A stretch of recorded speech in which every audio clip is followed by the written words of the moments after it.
we're going to jump right over to Sharon and Susie with the Old Colorado Historical Society.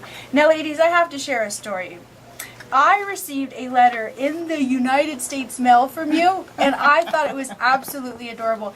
You know, it's kind of like me saying I like to pick up the phone occasionally and call. It was so nice to have your letter saying, hey, I would like to be on Our Town. A lot of people email or hit up the Facebook page, but this was very nice. So I was like, oh, someone's getting bumped. I'm getting them right in. Good, good. That's what snail mail does. You did good. I was very impressed. So tell us about the Old Colorado City Historical Society.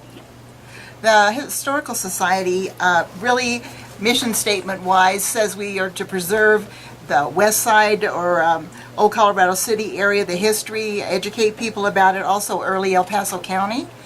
And we all have three things. We have the museum, which is 1 South 24th Street in Old Colorado City. There's a bookstore in there that has a fantastic amount of history books that you might not find anywhere else. And we have a research library where you can do research on your house or your family, and it's all free, no admission to any of this.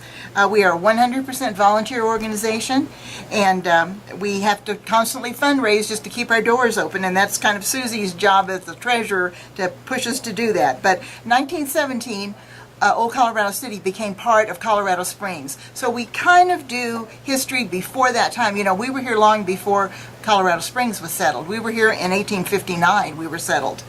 So we got a lot of history to keep up with and tell people about. When I moved here from California and they brought me to Old Colorado City, the family, I fell in love. So I see why you're preserving it. And Susie, you've got some events coming up? Well, yes, we do. In fact, Old Colorado City is what you consider the Wild West. Ooh. You know, when Palmer founded Colorado Springs, it was pretty civilized by then, but we were the Wild West. Because there was no alcohol allowed in Colorado Springs except for medicinal purposes, Colorado City struck gold. We had like 30 bars within a 3-block period. And during Victorian times, people would want to not let other people know how that they might want to go and have a drink. They were upstanding citizens. Or other extra activities that went along with that. Yes, there was some gambling and other things. And so one way they could do it, and a lot of times in the West, they would have something called tunnels. So you could go into an upstanding business like the Oxford Gentlemen's Club. You're telling your wife you're going to go read about politics and see what's going on in the world, and then you could sneak in a tunnel across to a bar. I think this is the best interview ever, by the way. You two ladies are adorable. It would go across Colorado Avenue is where the tunnels generally went. Are they still there? Well, most of them collapsed when we had a streetcar, but some of them are there, and some of the businesses still have entrances to them. In fact, there was tunnels that did not just run underneath the street, they ran behind the street. So if you got too drunk, you could go along the back of the tunnels into the jail to sober up before you came back. Into the jail voluntarily? So you're probably wondering why we're telling you about this. Surprisingly enough, when people come into our museum, their eyes light up when we tell them about the tunnels. And so one of our events, one of the ways we try to bring people to understand the fun part of history is to get them interested in the things that they would really like to be interested in. And we have an event, since so many people like the tunnels, we have an event coming up that is a fundraiser. It's how we keep our museum lights on, but it also lets the normal people, local people know how our fun history is. Sharon can tell you about her event. Okay. Well, you start at the Old Colorado City History Center, then you have a guided tour to 5 locations around town that were tunnel entrances. You're not allowed to go into the tunnels because it's dangerous at this point, even if they're not closed up.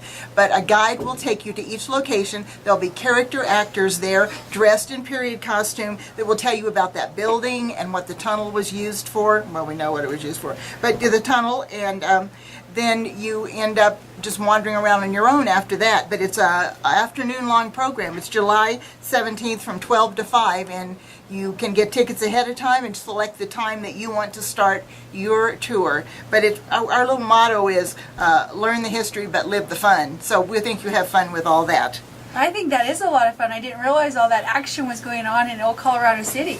Well, you know, everybody sort of knows about the tunnels, but they don't know the story. And if you listen to the shopkeepers, everyone had a tunnel. No, they didn't all have tunnels. But it is really fun to get the real history and find out people that built the town. So Travis, later I'm going to go read about some politics if I arrive a little late. You'll be at the Oxford Gentlemen's Club, is that? It's the ladies' club, actually. Oh, okay. Yeah. You know, one of the things that, one of the reasons that Old Colorado City had so many of this going on is there were breweries there. There was a glass works that they used to bottle the liquor, and then the Midland Railroad ran through there.